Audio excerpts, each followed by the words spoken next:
12వ వచనం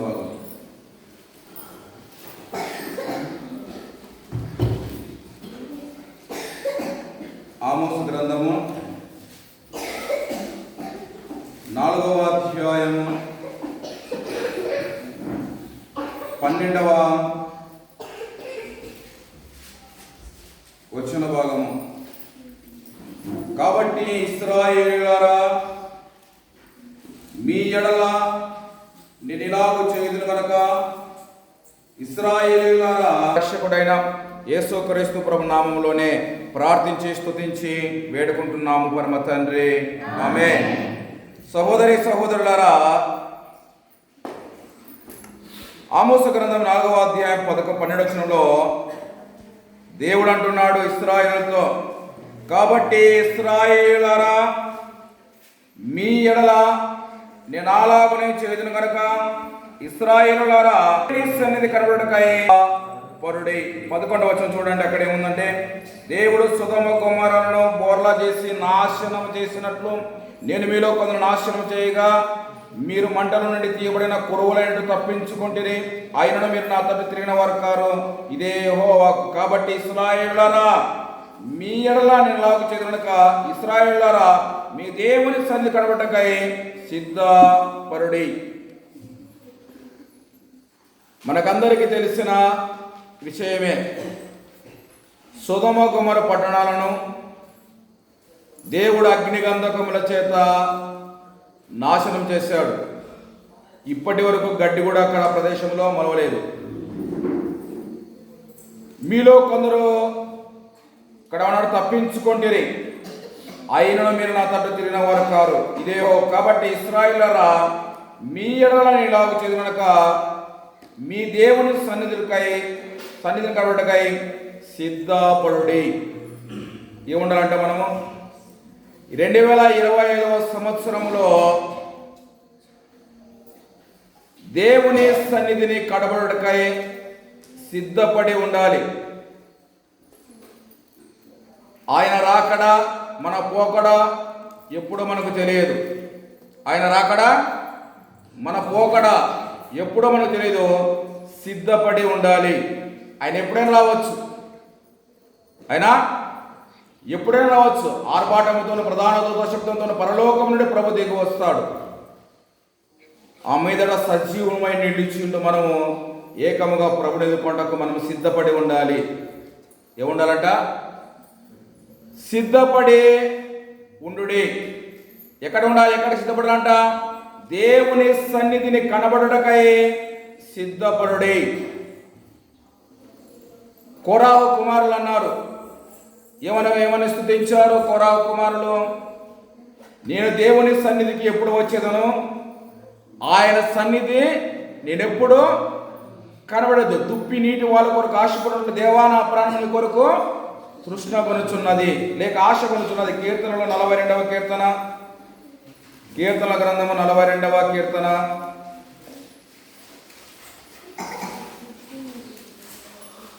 మొదటి వచనం, దుప్పి నీటి వాగుల కొరకు ఆశపడినట్లు దేవా నీ కొరకు నా ప్రాణం ఆశపడుతున్నది, నా ప్రాణము దేవుని కొరకు తృష్ణ కొనుచున్నది, జీవము వల్ల దేవుని కొరకు తృష్ణ కొనుచున్నది. దేవుని సన్నిధికి నేను ఎప్పుడు వచ్చేదను, ఆయన సన్నిధి నేను ఎప్పుడు కనబడేదను. దేవుని సన్నిధి, దేవుని సన్నిధిలో మనం ఉండాలి. ఇప్పుడున్నాం మనమంతా అక్కడ ఉన్నాం. ఎక్కడ ఇద్దరు ముగ్గురు కూడి నా నామమును ప్రార్థన చేయుదురో వారి మధ్యలోనే ఉంటున్నాడు. అదే దేవుని సన్నిధి. దేవుని సన్నిధి. ఇక్కడ అంటున్నాడు, కోరాహు కుమారులు అంటున్నారు, దేవుని సన్నిధికి నేను ఎప్పుడు వచ్చేదను, ఆయన సన్నిధి నేను ఎప్పుడు కనబడేదను. దుప్పి నీటి వాగుల కొరకు ఆశపడినట్లుగా దేవా నీ కొరకు నా ప్రాణము ఆశపడుచున్నది, నా దేవుని కొరకు తృష్ణ కొనుచున్నది. మనకు ఆశ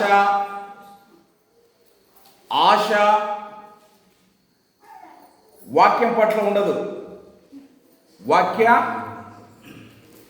వాక్యం పట్ల మనకు ఆశ ఆసక్తి ఉండదు. ఏముంటుంది ఇంకా మనకు? ఎంత నూనె ఎక్కువ ఉంటే దీపం అంత ఎక్కువగా మండుతూ ఉంటుంది. ఈ మధ్యకాలంలో టీవీలో ఒక యాడ్ వస్తూ ఉంది. ఏమని వస్తుందంటే ఇక సుహాసిని టీవీకి యాడ్ వస్తుంటే అది సమురుకు ఏమవుతుందంట, కొన్ని నూనెలు ఏమవుతున్నాయంట అంటిస్తేనే కొన్ని ఆరిపోతున్నాయి, కొన్ని నిత్యం వెలుగుతూనే ఉంటాయి. మనం వెలగాలి, దేవుని సన్నిధిలో కనబడాలంటే ఇక దేవుని వాక్యము పట్ల ఆసక్తి ఉండాలి. 2025 సంవత్సరం నుంచి అయినా ఈ 2025 సంవత్సరంలో మనకు ప్రవేశపెట్టాడు దేవుడు. ఇప్పటి నుంచి అయినా కానీ బైబిల్ చదవవారు ఒక అధ్యాయం చదవాలి, 2 అధ్యాయాలు చదవాలా, 2 చదివితే వాళ్ళు 3 చదవాలా, 3 చదవాలా. చదువుతూ ఉంటే కన్నా దేవుని వాక్యం చేత మన హృదయం నింపబడుతూ ఉంటుంది, మనం వెలిగింపబడుతూ ఉంటాం, దేవుని సన్నిధిలో కనబడడానికి సిద్ధపడుతూ ఉంటాం. దినదినము మన ఆత్మ ఏమవల్ల, మన బాహ్య పురుషు క్షీణించిపోవాలి, ఆంతర్య పురుషు దినదినం ఏమవల్ల వృద్ధి చెందాలి. కానీ బాహ్య పురుషుడు బలంగా అవుతున్నాడు, ఆత్మ పురుషుడు కుషించుకొని పోతూ ఉన్నాడు. మనం దేవుని సన్నిధిని కనబడాలి. దేవుని సన్నిధిలో ఏముంటుంది? కీర్తనల గ్రంథం 16:11 ఏముందంటే కనుక, నీ సన్నిధిని సంపూర్ణ సంతోషం కలదు, నీ కుడి చేతిలో నిత్యము సుఖము. దేవుని సన్నిధిలో సంతోషం. దేవుని సన్నిధిలో ఉంటుందట సంతోషం. నీ సన్నిధిని సంపూర్ణ సంతోషం కలదు, నీ కుడి చేతిలో నిత్యము సుఖములు కలవు అని దేవుని వాక్యం స్పష్టంగా వరాడుతుంది. కాబట్టి దేవుని సన్నిధిలో సంతోషం ఉంటుంది. యెహోవా ధర్మశాస్త్రమునందు ఆనందించుచు దివారాత్రము దాన్ని ధ్యానించువాడు ధన్యుడు. అతడు నీటి కాలంలో ఎవరు నాటబడిన వాడై ఆకువాడకు తన కాలం ముందు ఫలమించు చెట్టు వలె ఉండును. దేవుని వాక్యం దీన్ని ధ్యానించువాడు ధన్యుడు. దేవుని వాక్యాన్ని ధ్యానిస్తున్నప్పుడు దేవుని సన్నిధి మనతో ఉంటుంది, మనం ధన్యులుగా ఉంటాం. ధన్యుడు అనగా ఆశీర్వదించబడిన వాడు. ధన్యుడు అనగా ఆశీర్వదించేవాడు. ఉద్యోగం వచ్చిన వాడు ధన్యుడు. నీకేమయ్యా గవర్నమెంట్ ఉద్యోగం వచ్చింది, నువ్వు ధన్యుడు అంటారు ప్రజలు. ఒక 100 ఎకరాల ఆస్తి ఉందనుకో, భూమి ఉందనుకోండి, నీకేమయ్యా ధన్యుడు అంటారు. బంధు బలగం ఉందనుకోండి, నీకేమయ్యా మంచి బంధువులు ఉన్నారు, నువ్వు ధన్యుడు అంటాడు. కానీ బైబిల్ సెలవిస్తూ ఉంది, ఎవడు ధన్యుడు? తన అతిక్రమము పరిహారం పొందినవాడు, తన పాపములకు ప్రాయశ్చిత్తము నొందినవాడు ధన్యుడు. యెహోవా చేత నిర్దోషించబడిన వాడు, ఆత్మలో కపటము లేనివాడు ధన్యుడు. ఎవడు ధన్యుడట? తన అతిక్రమము పరిహారం పొందినవాడు, తన పాపముకు వాడు ధన్యుడు. యెహోవా చేత నిర్దోషించబడిన వాడు, ఆత్మలో కపటము లేనివాడు ధన్యుడు. కాబట్టి ఆయన సన్నిధిని సంపూర్ణ సంతోషం కలదు. ఆయన సన్నిధిలో ఏముందంట? క్షమాపణ. కీర్తన గ్రంథం 32వ కీర్తన 5వ భాగం. కీర్తన గ్రంథం 32వ కీర్తన, నా దోషము కప్పుకొనక నీ ఎదుట పాపము ఒప్పుకొంటిని, యెహోవా సన్నిధిని నా అతిక్రమములు ఒప్పుకొనుకొంటిని, నీవు నా పాప దోషమును పరిహరించి ఉన్నావు. దేవుని సన్నిధిలో ఏముందట? క్షమాపణ. దేవుని సన్నిధిలో సంతోషం ఉంటుంది, దేవుని సన్నిధిలో క్షమాపణ. ఇక్కడ భక్తుడైన దావీదు అంటున్నాడు, నా దోషము కప్పుకొనగా నీ ఎదుట నా పాపము ఒప్పుకొంటిని. కీర్తన గ్రంథం 51వ కీర్తన, కీర్తన గ్రంథం 51వ కీర్తన,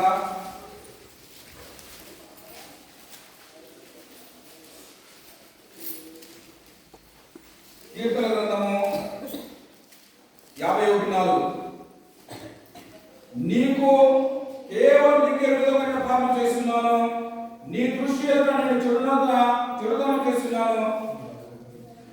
నీకు కేవలం నీకే విధమైన పాపం చేస్తున్నాను, నీ దృష్టి ఎదుట నేను చెడుతనము చేసి ఉన్నామంటున్నాడు భక్తుడైన దావీదు. దావీదు బెత్షెబకు వెళ్ళిన తర్వాత రచించిన కీర్తనని ఆడ పైన ఉంది. దావీదు బెత్షెబకు వెళ్ళిన తర్వాత నాతాను ప్రవక్త అతనితో వచ్చినప్పుడు రచించిన కీర్తన. యెహోవా సన్నిధిని నా అతిక్రమం ఒప్పుకొనుకొంటిని, నీవు నా పాప దోషములను పరిహరించి ఉన్నావు. ప్రభువా నువ్వు దోషమును కనిపెట్టి చూచినలా ఎవడు నిలవగలడు? ఎవడు నిలవగలడు? దేవుని వాక్యపు వెలుగులో మన చీకటి పాపాలు బయలుపడతా ఉంటాయి. కీర్తన గ్రంథం 91 మాట రాయబడింది, దేవాని ముఖకాంతిలో మా రహస్య పాపములు కనబడుచున్నవి. ఎక్కడంట? ఏ పాపాలు అంటావి? బహిరంగ పాపాలు ఉన్నాయి, రహస్య పాపాలు ఉన్నాయి. బహిరంగ పాపాలు ఉన్నాయి, రహస్య పాపాలు ఉన్నాయి. బహిరంగంగా దేవుని వాక్యాన్ని పెట్టుకొని, దేవుని పాటలు పెట్టుకొని, బహిరంగంగా ఇట్లా పెట్టుకొని, సౌండ్ పెట్టుకొని బయటకు వెళ్తున్నప్పుడు ఏమనుకుంటారు? మంచి భక్తుడు, మంచి భక్తుడు అన్నాడు. ఒంటరిగా ఉన్నప్పుడు ఏం చూస్తాం? ఒంటరిగా ఉన్నప్పుడు ఏం చేస్తాం? దీంట్లో పనికి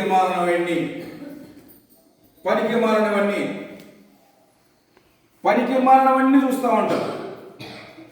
హృదయ రహస్యములు ఎరిగిన దేవుడు ఆ సంగతి పరిశోధింపక మానడా?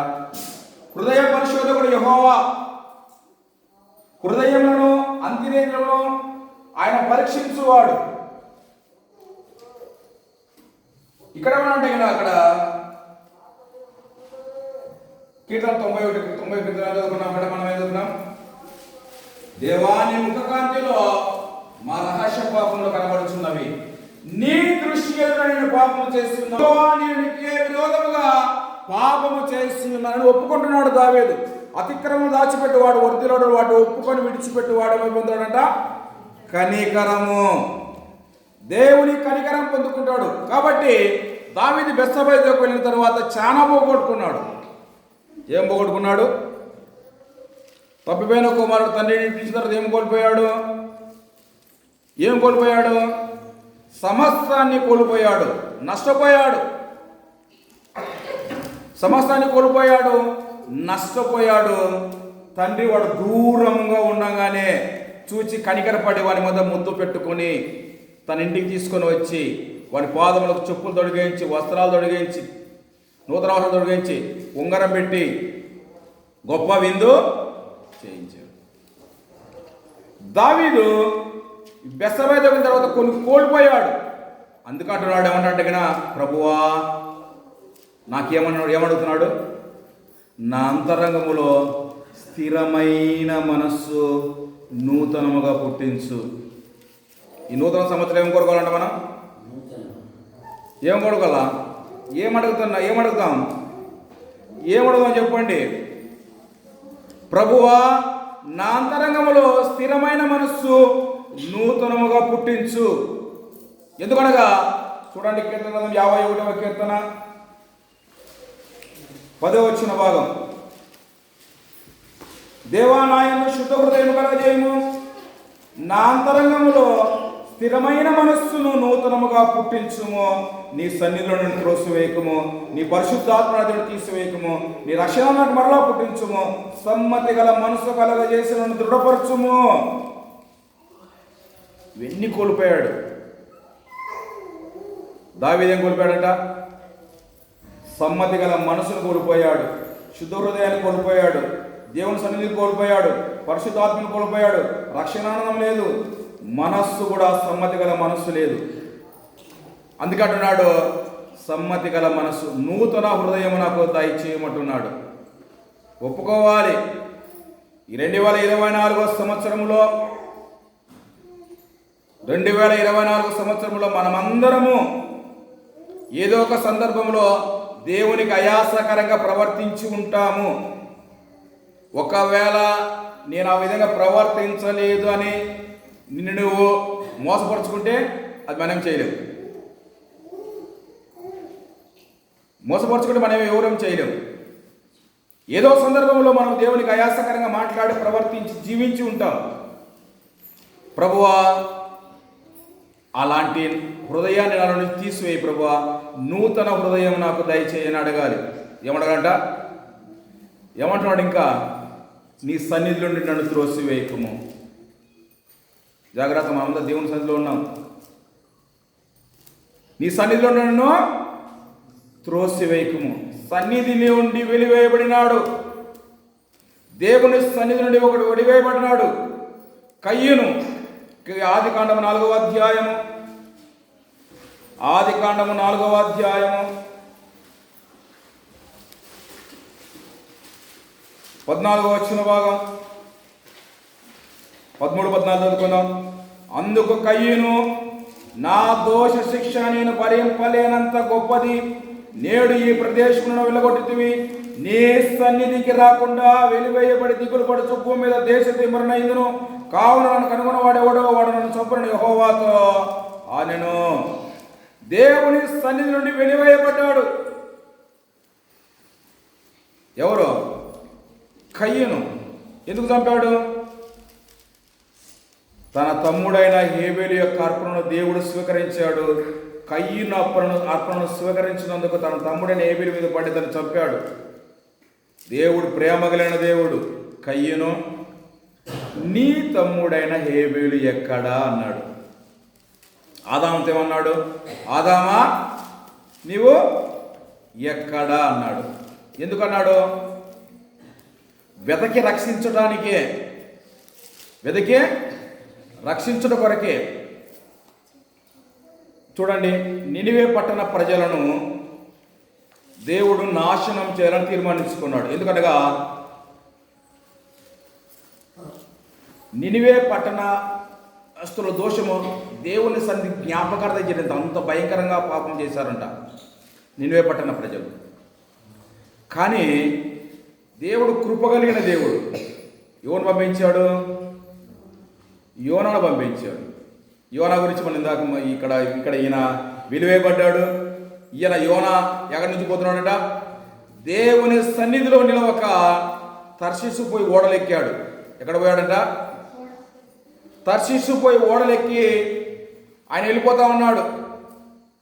నినివేకి వెళ్ళమంటే వెళ్ళలేదు. ఫలితంగా దేవుని సన్నిధిని విడిచిన యోనా ఎక్కడ పోయాడు? సముద్రంలో వేయబడ్డాడు. సముద్రంలో వేయబడ్డాడు. జాగ్రత్త. మనం కూడా దేవుని సన్నిధిని వదిలి వెళితే చాలా నష్టపోతాం. యోనాను బట్టి ఆ ఓడ నష్టపోయింది. ఏమైందంట? ఓడలోని సరుకులన్నీ, ఓడను తీరజేయడం కొరకు సరుకులన్నీ సముద్రంలోకి వేసేశారు. ఎవయా నువ్వు ఎవరా అంటే ఆకాశముకు భూమికి సముద్రముకు సృష్టికర్త అయిన యెహోవా సేవకుడు అన్నాడు. మరింత భయపడ్డారు. మరింత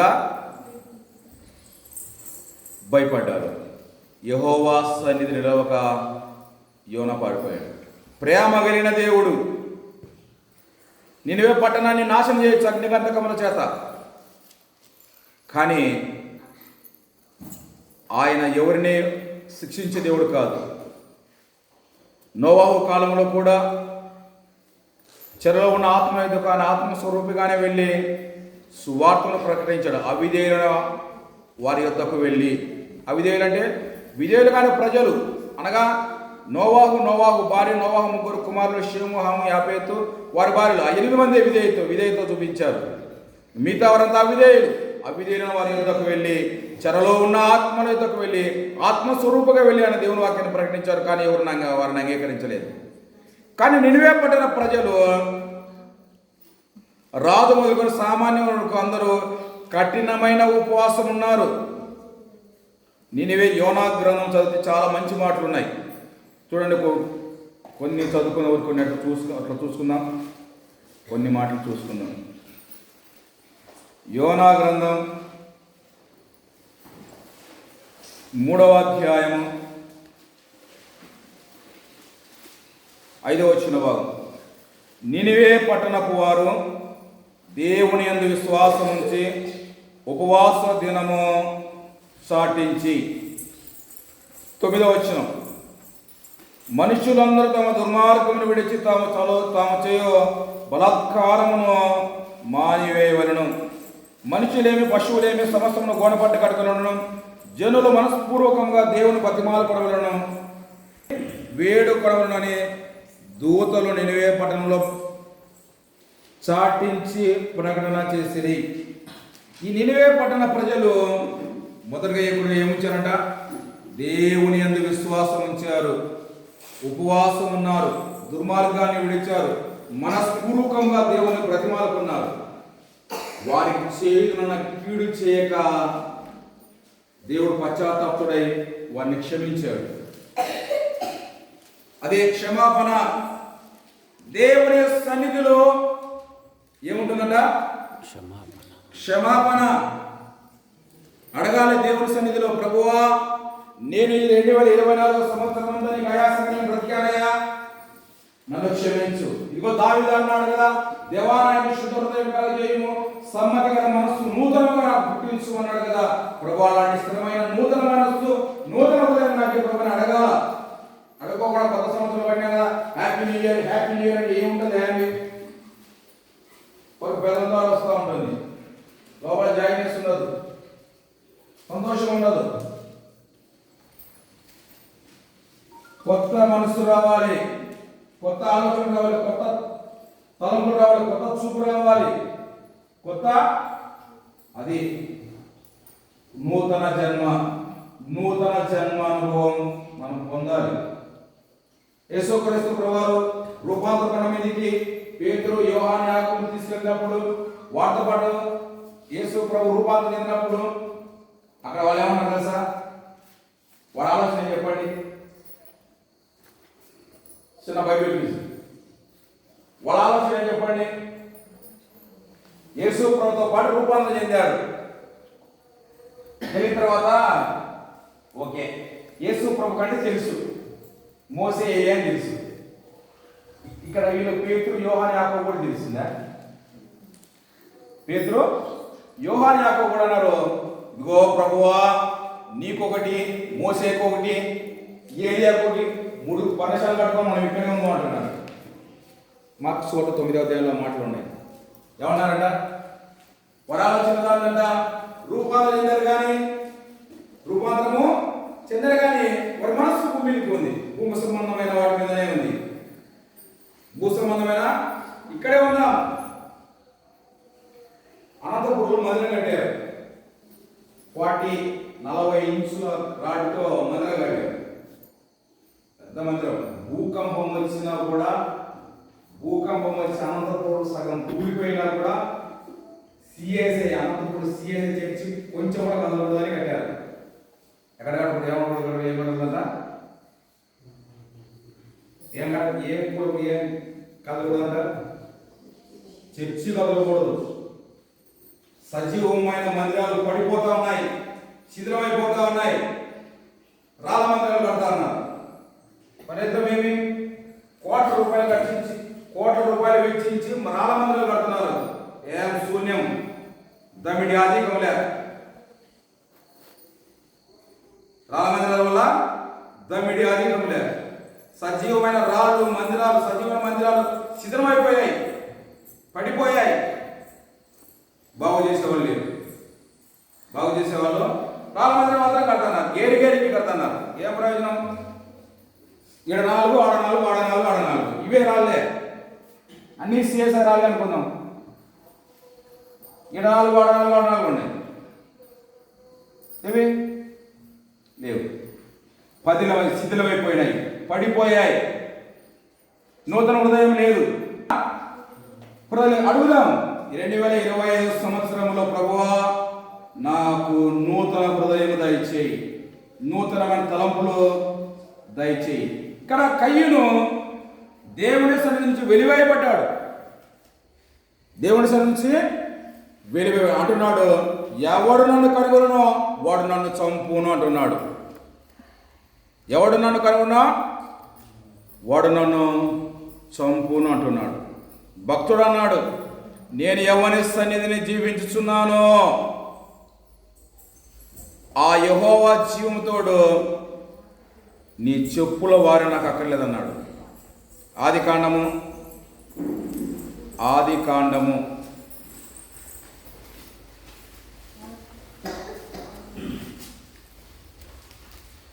17వ అధ్యాయం చదువుకుందాం మొదలుగా. ఆదికాండం 17:1.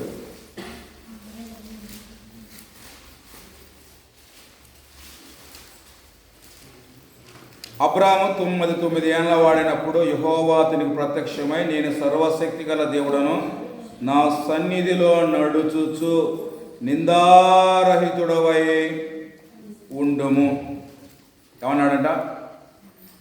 నా సన్నిధిలో నడుచుచు నింద లేని వాడుగా జీవించు అంటున్నాడు. దేవుని సన్నిధిలో క్షమాపణ ఉంది, దేవుని సన్నిధిలో సంతోషం ఉంది.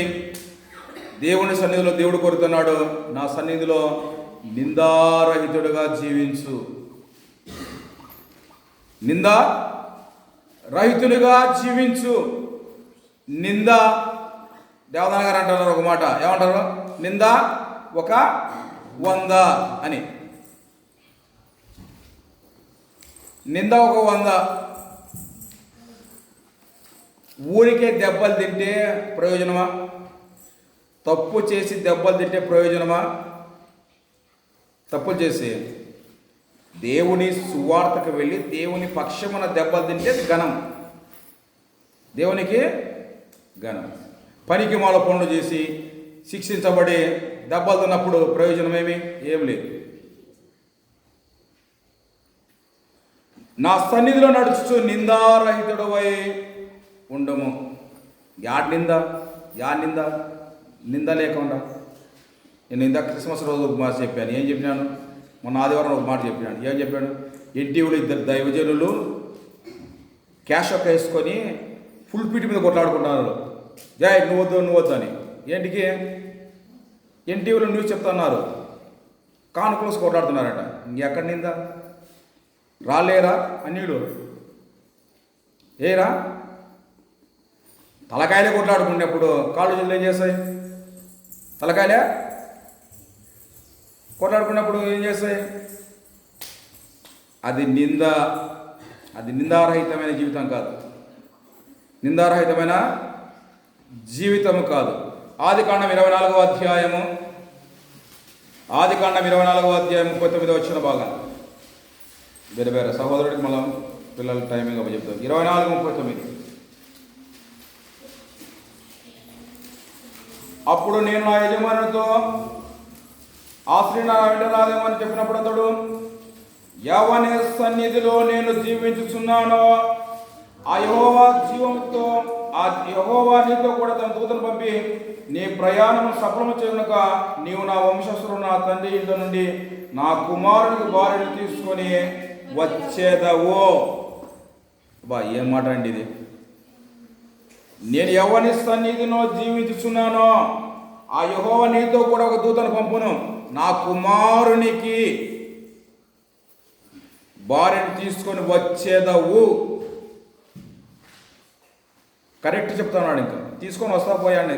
వెళ్ళాడు, దమస్కి ఎలియాజరు వెళ్ళాడు, రెబెక్కను తీసుకొని వచ్చాడు. అబ్రహాం జీవితంలో ఇంకో మాట కూడా అంటాడు. దేవుడు అబ్రహామును పరిశోధించిన తర్వాత, ఆదికాండం 22వ అధ్యాయం పరీక్షించిన తర్వాత, అబ్రహామా, నీకు ఒక్కడైన కుమారుని నాకు దహన బలిగా అర్పించుము అని చెప్పినప్పుడు తన కుమారునికి గంతలు కట్టి, గాడిద గంతలు కట్టి పనివారిని దాన్ని పిలుచుకొని వెళ్ళి దేవుడు తనతో చెప్పిన చోటికి వెళ్ళాడు. వెళ్తూ మార్గ మధ్యంలో ఏమన్నాడు? 2 మాటలు మాట్లాడాడు. ఏమని మాట్లాడాడంటే, పనివారితో అన్నాడు, మీరు ఇక్కడనే ఉండండి, నేనును నా కుమారుడును దేవునికి మ్రొక్కి మరలా వచ్చేదము. అబ్రహాముతో దేవుడు ఏమన్నాడు? నీకు ఒక్కడైన కుమారుడు నాకు బలిగా అర్పించు అన్నాడు. అబ్రహాం యొక్క విశ్వాసం ఏమి? పనివారితో అంటున్నాడు, మీరు ఇక్కడనే ఉండండి, నేను నా కుమారుడు దేవుడికి మొక్కి మరలా వచ్చేదము అన్నాడు. తర్వాత కుమారుడు కట్టెలు ఇస్సాకు మోసుకొని వస్తూ ఉన్నాడు. ఇస్సాకు అంటున్నాడు, తండ్రి నిప్పును కట్టెలు ఉన్నవి కానీ దహన బలి గొర్రెపిల్ల ఏది అన్నప్పుడు ఏమన్నాడు? దేవుడే దహన బలి గొర్రెపిల్లను చూచుకొనును. ఎంతటి అది దేవుని సన్నిధిలో జీవించే యొక్క వ్యక్తి యొక్క విశ్వాసము అట్లా అంచెలంచెలుగా ఉంటుంది, అంచెలంచెలుగా ఉంటుంది. ఈ మధ్యకాలంలో టీవీలో కూడా చాలామంది రకరకాల బోధలతో చాలామంది అట్రాక్ట్ అవుతున్నారు ఆ బోధలకు. అంతే, ఏం లేవు, ఏమంతే కానీ అన్నీ అంతే. సిద్ధపాటు అనేది ఏముండదు, అన్ని శరీరానికి సంబంధించిన కోరికలే ఉంటాయి. శరీరానికి సంబంధించిన వాటి మీదనే మనచుంటుంది. మా ఇంటికాడ మా సీఎస్ఐ కాలనీలో ఒక కాలనీలో ఒక కుటుంబం ఉంది. వాళ్ళంతా ఏం చేశారంటే ఇక ఒక ఊరికి ప్రార్థనకి వెళ్ళారు. ఇప్పుడు మధ్యరాత్రి 2 గంటలకు లేచి స్నానాలు చేసి ఆటో పిలుచుకొని వెళ్ళి తాడపత్రికి వెళ్ళి అక్కడి నుంచి కడపకు వెళ్ళి కడపలో ప్రార్థన చేయించుకొని ఇంటికి వచ్చినారు. ఇంటికి వచ్చిన తర్వాత బాగా చూడండి,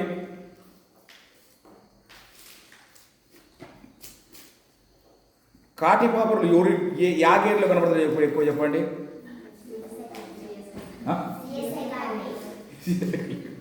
ఎందుకు చెప్పండి? సిఎస్ఐ కాలనీకి వస్తారు. ఎందుకు వస్తారు చెప్పండి?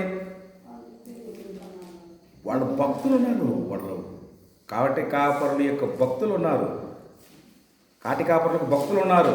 ఎక్కడ? సిఎస్ఐ కాలనీలో. ఏది తెల్లవారుజామున లేచి 5 గంటలకి లేచి ప్రార్థన చేసే వాళ్ళే భక్తులే, వాళ్ళే. నేను వాళ్ళని హేళన చేయట్లా. మనకంటే సిఎస్ఐ ప్రజలు చాలా మంచోళ్ళు. ఎందుకు చెప్తున్నాంటావా? పాటలు రాని రాజే వాళ్ళ జేజీ ఒక పెద్దమ్మకు చదువు రాదు. ఆంధ్ర క్రైస్తవ కీర్తనలో కొన్ని పాటలు ఒక 10-20 పాటలు ఎవరైనా ఎత్తితే అనర్గళంగా పాడగలదు. ఏమైనా పాడుతుందో పాడదాం. మా అమ్మ కూడా 2 పాటలు పాడుతుంది. ఏమి చదువు వాళ్ళకు? మనకు చదువచ్చా? అది పాట పాడమంటే ఎవ్వరు పాడబడు. అందుకే కొంతమంది ఏం చేస్తారంటే ఇక దైవజనులు నోరున్నోళ్ళంతా హల్లెలూయా అని చెప్తుంటారు. నోరున్నోళ్ళంతా హల్లెలూయా అనమంటారు. ఎందుకు? పలకనంటారా నా స్వామి అనే మాట కన్నా. దయచేసి పాటలు పాడేటప్పుడు ఏకీభవించి పాడండి. నేర్చుకుందాం, పాటలు కూడా పాడడం నేర్చుకోవడం మంచిది, నేర్చుకోవాలి. లేకుంటే ఇక్కడ ఎవని సన్నిధిలో నేను జీవించుచున్నాను, కాటే కాపర్ల గురించి చెప్తా. వచ్చిన తర్వాత వెళ్ళింది, ప్రార్థన చేసి వచ్చిన తర్వాత కాటి కాపర్ల దగ్గరకు వచ్చి విచారిస్తూ ఉంది. నాకు ఇది జరుగుతాయా? నేను ఇల్లు కడతానా? నా కొడుకు ఉద్యోగం వస్తుందా? నా కోర్టు సమస్య తిరుగుతుందా అని అడుగుతున్నాడు. వాడు 3,000 బేరం పెట్టినాడు. ఎంత పెట్టినాడు? 3,000 ఇస్తే నేను ఏం చేస్తాడంట, శాంతి చేస్తా, నీ సమస్య తెగుతుంది అన్నాడు. 3,000 సమస్య తెగుతుంది అన్నారు. ఇంకొక ఆయమ్మ ఆ కొడుకు పిల్లలు పుడతారని అడుగుతా ఉంది.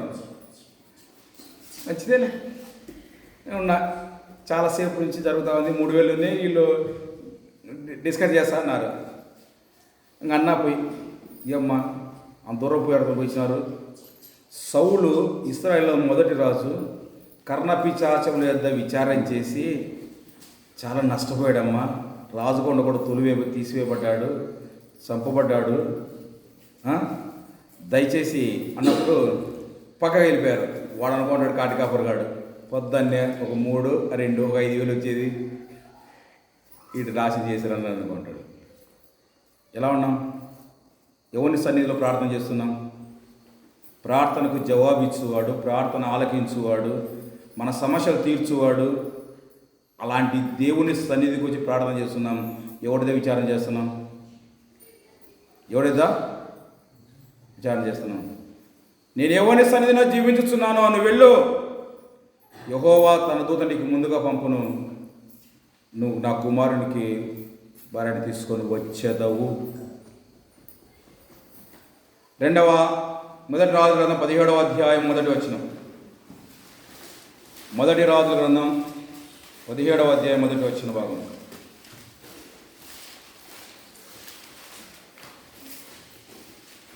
అంతటి గిలాదు కాపురస్తుల సంబంధియును తిష్బీయుడని ఎలియా అహాబునొద్దకు వచ్చి, ఎవని సన్నిధిని నిలబడి ఉన్నానో ఇశ్రాయేలు దేవుడు యెహోవా జీవముతోడు నా మాట ప్రకారంగా ఈ సంవత్సరములలో మంచైన వర్షం పడదని ప్రకటించెను. ఏలియా అంటున్నాడు, ఒకటే మాట అంటున్నాడు. ఏమంటున్నాడు? నేను ఎవని సన్నిధిలో నిలవబడి ఉన్నాను. ప్రవక్తలు ప్రవచిస్తున్నారు, ఈ సంవత్సరంలో మంచు అయిన వర్షం పడదన్నాడు. వారి దేవుని సన్నిధిలో దేవునితో గడిపినవారు కాబట్టి ఆ విధంగా మాట్లాడడానికి అర్హత, ఆధిక్యత వారికి కలిగింది. మనం కూడా దేవుని సన్నిధిలో మనం ఏలియా, ఇక్కడ మన ఏలియా గురించి యాకోబు పత్రికలో మాట్లాడింది, ఏలియా కూడా మన వంటి స్వభావం గల మనుష్యుడే అని వ్రాయబడింది. మనం అంత గొప్పగా ఉండాలన్న ఆశ మనకేమో అవసరం లేదు. దేవుని సన్నిధిలో మనం బహుగా తగ్గించుకొని ఆయన సన్నిధిలో వెతికితే ఆయన సన్నిధిని సంపూర్ణ సంతోషం. ఆయన అంటున్నాడు, నా సన్నిధిని వెతుకుడి. కీర్తన గ్రంథం 55వ కీర్తన, కీర్తన గ్రంథం 55వ కీర్తన 2వ వచన భాగం. కృతజ్ఞతాస్తుతులతో ఆయన సన్నిధికి వచ్చేదము, కీర్తనలో పాడొచ్చు, ఆయన పేరు సంతోషగానం చేయదము. కృతజ్ఞతాస్తుతో ఆయన సన్నిధికి వచ్చేదము, కీర్తనలో పాడొచ్చు, ఆయన పేరిట సంతోషగానము చేయదము. 7 రండి నమస్కారం చేసి సాగిలపడదము, మనల్ని సృజించిన యెహోవా సన్నిధిని మోకరించుదము. ఆయన సన్నిధిని మోకరించి ప్రార్థించిన హన్న ఏం పొందుకుంది? సంతానం పొందుకుంది. 1 సమూయేలు గ్రంథం 1వ అధ్యాయం 11వ వచన భాగం. రండి మనం సృజించిన యెహోవా సన్నిధిని మనము మోకరించుదము. 1 సమూయేలు గ్రంథం 1వ అధ్యాయం 11వ వచన భాగం. సైన్యములకు అధిపతియగు యెహోవా, నీ సేవకురాలనైనా నాకు కలిగిన శ్రమను చూచి నీ సేవకురాలను నన్ను మరొక జ్ఞాపకం చేసుకొని నీ సేవకులకు మగపిల్లను దయచేసినట్లా వాని తల మీదకి క్షౌరక్షేప రానిక వాడు బ్రతుకుని నేను వారిని యెహోవానికి అప్పగించాలని మొక్కుబడి చేస్తున్నాను. ఆమె యెహోవా సన్నిధిని ప్రార్థన చేయించుండగా ఏలియా నోరు కనిపెట్టుచుండెను. హన్నా దేవుని సన్నిధిలో వచ్చి ప్రార్థన చేస్తుంది. రండి మనను సృజించిన యెహోవా సన్నిధిని మోకరించుదుము. దేవుని సన్నిధికి వచ్చి హన్నా ప్రార్థించింది, ప్రార్థనకు జవాబు పొందుకుంది. అడుగు వాటి కంటేను ఊహించు వాటి కంటేను అత్యధికముగా దయచేయగలన దేవుడు మన దేవుడు. అడిగింది ఒకరినే, ఒక్క సంతానం దయచే ప్రభాని ఎంతమంది ఇచ్చాడు దేవుడు? చూడండి 21 వచ్చిన భాగం మళ్ళా 2:21. యెహోవా నన్ను దర్శింపగా ఆమె గర్భవతి 3 కుమారులను 2 కుమార్తెలు కనెను. అయితే బాలుడగు సమూయేలు యెహోవా సన్నిధి నుండి ఎదుగుచుండెను. మనం అడుగు వాటి కంటేను ఊహించు వాటి కంటే అత్యధికముగా దయచేయగల దేవుడు. అయితే యెహోవా సన్నిధిలో ప్రార్థన చేయాలి. రండి మనను సృజించిన యెహోవా సన్నిధిని మనము మోకరించుదుము.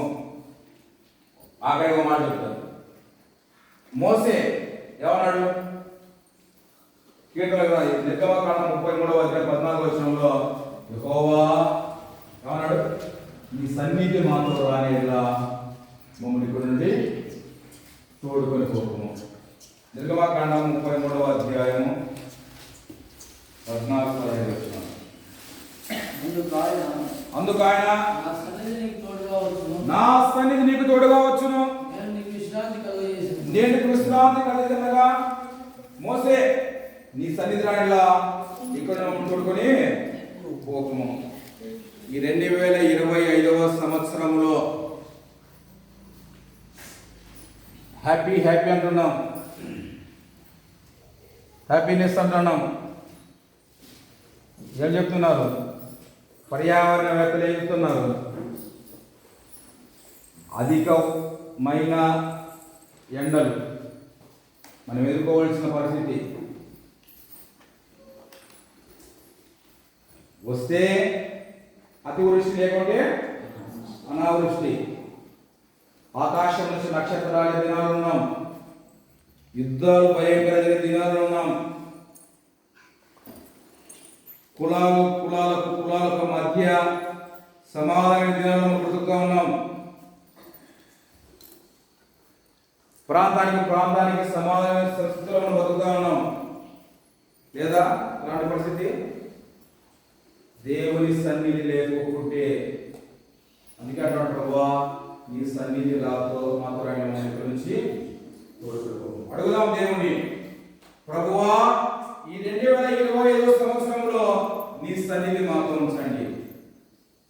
నీ సన్నిధి ఉంటే మాకు సంతోషం, నీ సన్నిధిలో మాకు సమాధానం ఉంది. కాబట్టి అడుగుదాం ఈ 2020లో దేవుని సన్నిధిని కోరుకొని మనం బయటకు వెళ్దాం. కొద్ది వాక్యాన్ని దేవుడు మన వినికిడిలో దీవించి పనిపరిచేయుగాక.